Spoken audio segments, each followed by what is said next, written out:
Hello everyone, मैं रश्मिना राजकीय महाविद्यालय बूंदी से। आज हम लोग जो टॉपिक डिस्कस कर रहे हैं वह है differences between non chordates and coordinates.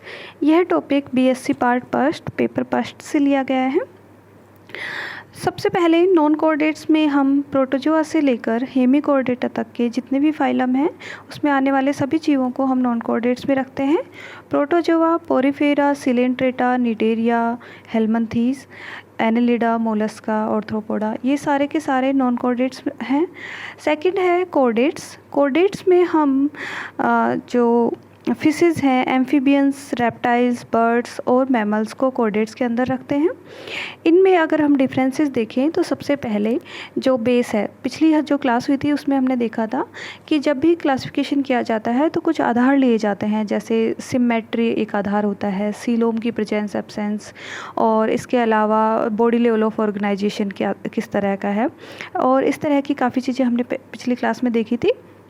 तो यहाँ सबसे पहला जो डिफरेंस लिया गया है वह है सिमेट्री के आधार पर।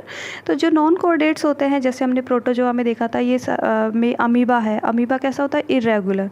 तो इनमें अनियमित सममिति भी पाई जाती है, साथ ही साथ रेडियल सिमेट्री और बायलैटरल सिमेट्री में देखने को मिलती है।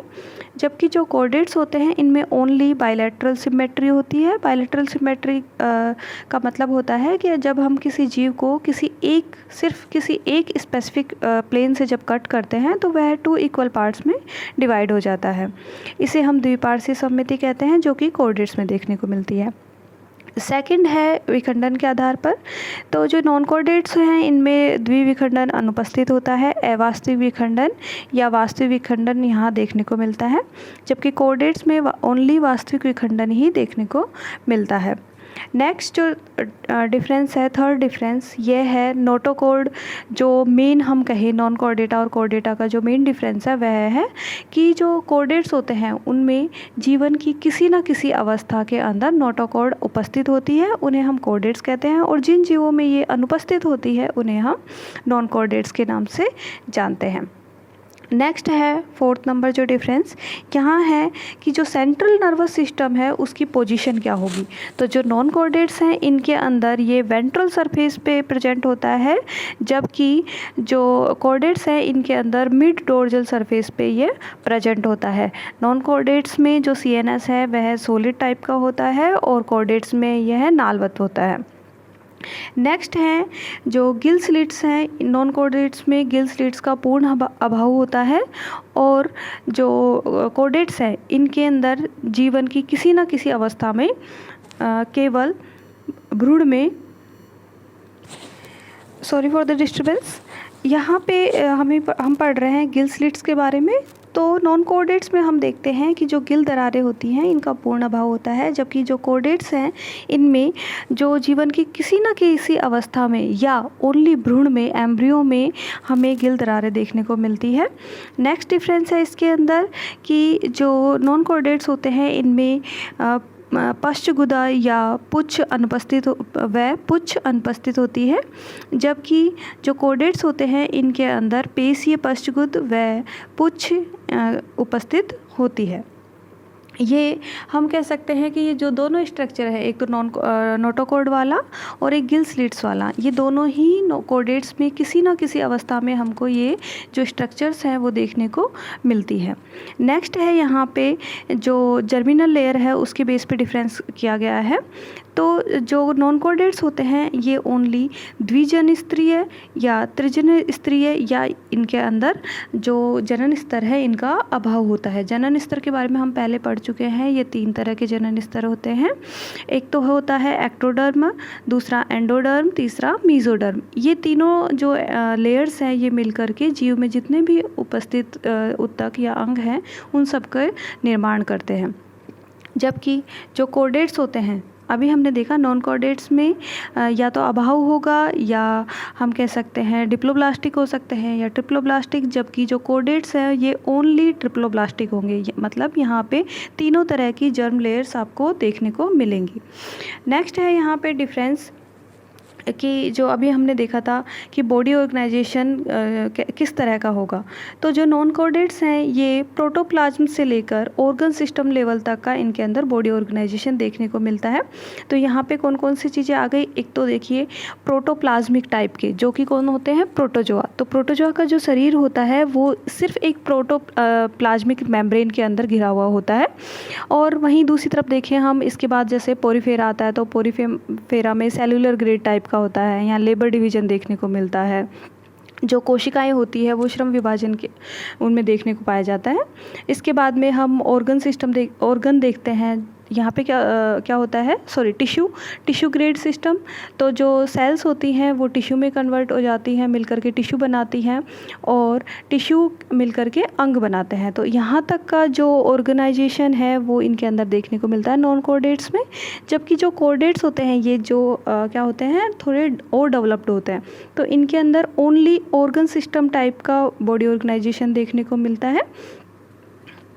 नेक्स्ट है यहाँ पे सीलोम के बेस पे जो डिफरेंस है, डिफरेंस नंबर 8 ये है सीलोम के आधार पर। तो जो सीलोम, सबसे पहले हम देखते हैं सीलोम क्या होता है। वैसे मैं पहले भी डिस्कस कर चुकी हूँ।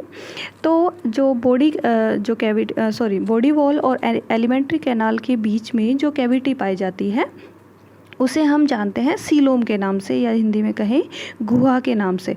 तो जिन जीवों में गुहा उपस्थित होती है उन्हें तो हम कहते हैं गुहीय प्राणी, वास्तविक देह गुहीय प्राणी, और जिनमें ये अनुपस्थित होती है उन्हें कहते हैं अदेही गुहीय प्राणी।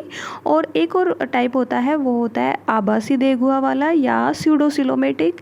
इनके अंदर क्या होता है कि जो कैविटी होती है वो मीजोडर्म से आश्रित नहीं होती है, ठीक है।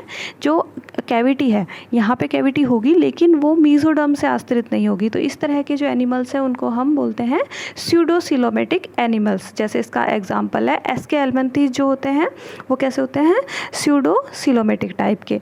तो जो नॉन कोडेट्स हैं इनकी ये कैसे होंगे, अदेही गुही, एसिलोमेट टाइप के भी होंगे, स्यूडोसिलोमेट टाइप के भी होंगे, और ट्रूसिलोमेटिक टाइप के भी होंगे।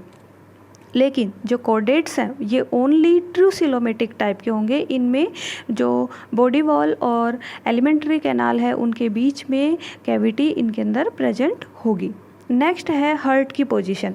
नेक्स्ट जो बेस है, आधार है डिफरेंस का, वह है हर्ट की क्या पोजीशन होती है। तो जो नॉन कोडेट्स होते हैं इनमें जो हर्ट है वो डोर्जल जो सरफेस है उस पर मिलता है, जबकि जो कोडेट्स हैं इनके अंदर जो हर्ट है, हृदय है, वह अधर तल पे या वेंट्रल सरफेस पे देखने को मिलता है।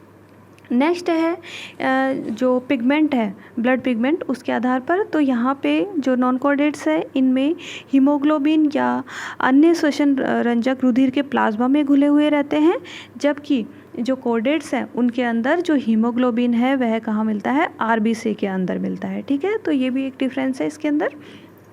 नेक्स्ट है डिफरेंस, जो ब्लड वेस्कुलर सिस्टम है उसका पूर्ण अभाव होता है नॉन कोडेट्स के अंदर। ब्लड वेस्कुलर सिस्टम आप जानते हैं। इसके अलावा जो कोडेट्स होते हैं इनके अंदर क्या मिलता है, यकृत निवाहिका तंत्र या हिपेटिक पोर्टल सिस्टम पाया जाता है। हिपेटिक पोर्टल सिस्टम क्या होता है, यहाँ पे जो हम कहें कि जो ब्लड है, जो डीऑक्सीजनेटेड ब्लड है, ये क्या होता है, पहले लीवर में जाता है और लीवर में इसका डिटॉक्सिफिकेशन होता है और वहाँ से ये वापस से हार्ट में जाता है। तो ये जो पूरा तंत्र है ये कहलाता है हिपेटिक पोर्टल सिस्टम। तो इस तरह का सिस्टम हमको कोडेट्स में देखने को मिलता है। नेक्स्ट डिफरेंस है कि जो ब्लड वेस्कुलर सिस्टम की ही अगर हम बात करें तो जो नॉन कोडेट्स होते हैं इनमें यह ओपन और क्लोज्ड दोनों टाइप का होता है। वहीं दूसरी ओर कोडेट्स में ओनली क्लोज्ड टाइप का जो ब्लड वेस्कुलर सिस्टम देखने को मिलता है। तो देखिए यहाँ पे दो चीज़ें हैं, एक तो होगा ब्लड वेस्कुलर सिस्टम कैसा, ओपन, और एक होगा क्लोज। तो ओपन हम किसे कहेंगे और क्लोज किसे कहेंगे, तो वह जीव जिनके अंदर जो ब्लड है वह ब्लड वेसल्स के अंदर अगर फ्लो हो रहा है। ब्लड वेसल्स कौन कौन सी होती हैं, जैसे आर्टरीज़ है, कैपिलरीज़ है, वेन्स है, अगर इन सब के अंदर ब्लड फ्लो होता है तो हम उसे कहते हैं close type blood vascular system. वहीं दूसरी ओर अगर इन वेसल्स का अभाव होता है और ब्लड डायरेक्ट टिश्यू के कांटेक्ट में आता है या किसी कैविटी में फ्लो होता है तो हम उसे बोलते हैं open type blood vascular system. तो जो नॉन कोडेट्स होते हैं उनमें दोनों तरह का ब्लड वेस्कुलर सिस्टम आपको देखने को मिलेगा, जबकि जो कोडेट्स हैं उनमें सिर्फ क्लोज्ड टाइप का ही ब्लड वेस्कुलर सिस्टम देखने को मिलता है। अब इसके बाद में है नेक्स्ट जो डिफरेंस है वह है जो पृष्ठ रुधिर वाहिनी होती हैं उनमें जो रुधिर का बहाव होता है उसकी दिशा क्या होती है। तो देखिए, अगर इनके अंदर पृष्ठ रुधिर वाहिनी में रुधिर का बहाव पीछे से आगे की ओर होता है नॉन कोडेट्स के अंदर, जबकि कोडेट्स के अंदर आगे से पीछे की ओर ब्लड का फ्लो होता है। ठीक है, इसके बाद में नेक्स्ट डिफरेंस है 14 नंबर, यह है गट की क्या पोजीशन होगी, एलिमेंट्री कैनाल की क्या पोजीशन होगी नोटोकॉर्ड के उससे कंपैरिजन में। तो जो अगर आहार नाल है वह जो नॉन कोडेट्स हैं उनके अंदर आहार नाल तंत्रिका रज्जु के पृष्ठ में होती है। जो नोटोकॉर्ड है इसके जो डोर्जल पार्ट में आपको एलिमेंट्री कैनाल देखने को मिलेगी नॉन कोडेट्स में, जबकि कोडेट्स में इसकी लोकेशन होती है कि यह नोटोकॉर्ड के अधर सतह पे स्थित होती है, अधर में स्थित होती है, वेंट्रल साइड पे स्थित होती है। नेक्स्ट है कि जो एनस है उसकी लोकेशन क्या होगी। तो नॉन कोडेट्स में जो एनस है वह लास्ट सेगमेंट में उपस्थित होता है या फिर अनुपस्थित होता है, जबकि जो कोडेट्स होते हैं उनमें यह है जो लास्ट से पहले वाले जो सेगमेंट है, अंतिम खंड से पहले के जो सेगमेंट है उनमें उपस्थित होता है। नेक्स्ट है यहाँ पे रेस्पिरेशन किस तरह से होता है। तो जो नॉन कोडेट्स हैं, अभी हमने बात की थी नॉन कोडेट्स में हम किसको लेते हैं, प्रोटोजोआ से लेकर हेमिकोडेटा तक के जितने भी जीव हैं वो किस में आते हैं, नॉन कोडेट्स में।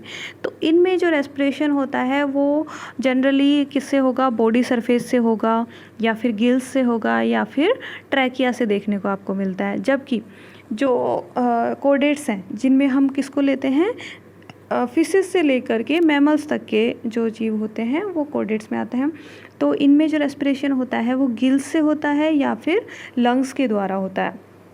नेक्स्ट डिफरेंस है कि ब्रेन की क्या पोजीशन होती है यहाँ पे। तो ब्रेन जो है वो फेरिंग्स के ऊपर उपस्थित होता है नॉन कोडेट्स में, या फिर एब्सेंट होता है, या तो ब्रेन अनुपस्थित होगा या फिर अगर उपस्थित होगा तो ये ग्रसनी के ऊपर साइड पे फेरिंग्स के ऊपर स्थित होगा। जबकि जो कोडेट्स हैं इनके अंदर जो ब्रेन है वह ग्रसनी के पृष्ठ पर सिर में उपस्थित होगा। ठीक है, जो ब्रेन है वह किसके अंदर होगा, हेड के अंदर उपस्थित होगा। नेक्स्ट है रिप्रोडक्शन के बेस पे। तो जो नॉन कोडेट्स हैं इनमें डोमिनेंटली तो क्या देखने को मिलता है, एसेक्सुअल रिप्रोडक्शन देखने को मिलता है सामान्यतः, तो इस तरह का रिप्रोडक्शन। लेकिन कभी कभी क्या होता है कि सेक्सुअल रिप्रोडक्शन भी देखने को मिलता है इनके अंदर। जबकि वहीं दूसरी ओर जो कोडेट्स हैं इनमें ओनली सेक्सुअल रिप्रोडक्शन देखने को मिलता है। डोमिनेंटली क्या होता है, सेक्सुअल रिप्रोडक्शन यहाँ देखने को मिलता है। नेक्स्ट जो बेस है वह है रीजनरेशन की क्या पावर होती है। तो जो नॉन कोडेट्स हैं इनमें रीजनरेशन, जिसे हम हिंदी में पुनरुद्भवन भी कहते हैं, रीजनरेशन का मतलब है कि जो कोई जीव है उसमें किसी क्षति की वजह से अगर किसी अंग का नुकसान हो जाता है तो वह क्या होता है, वापस उत्पन्न हो जाता है वह अंग। तो इसे हम इस कैपेसिटी को हम क्या कहते हैं, पुनरुद्भवन की क्षमता कहते हैं। तो जो लोअर जो हम कहें नॉन कोडेट्स हैं इनके अंदर यह कैपेसिटी बहुत ही अच्छी होती है, लेकिन जो कोडेट्स हैं इनमें यह कम विकसित होती है, या हम कहें कि इतनी अच्छी देखने को नहीं मिलती है, थोड़ी पुअर होती है। नेक्स्ट डिफरेंस है यहाँ पे, एक और डिफरेंस है कि देखिए जो नॉन कोडेट्स होते हैं, अगर हम टेम्परेचर की, बॉडी टेम्परेचर की अगर हम बात करें तो नॉर्मली ये कैसे होते हैं, कोल्ड ब्लडेड होते हैं। वहीं दूसरी ओर जो कोडेट्स होते हैं ये कोल्ड ब्लडेड भी होते हैं और वार्म ब्लडेड भी होते हैं। तो इस तरह से हमने आज की जो क्लास है उसमें जो नॉन कोडेट्स और कोडेट्स के बीच में डिफरेंस देखा। तो यहाँ पे जब भी आप इसको पढ़ें तो सबसे पहले आप जो इससे पहले की एक क्लास थी जिसमें बेस के बारे में बताया गया था कि आधार क्या होते हैं, तो वहाँ पे मैंने सिमेट्री को, सीलोम्स को, इन सब को डिफ्रेंशिएट करके बताया था कि कौन सी चीज़ क्या होती है। तो पहले उस चीज़ को पढ़ें, उसके बाद में आप डिफरेंस कर पाएंगे अच्छे से।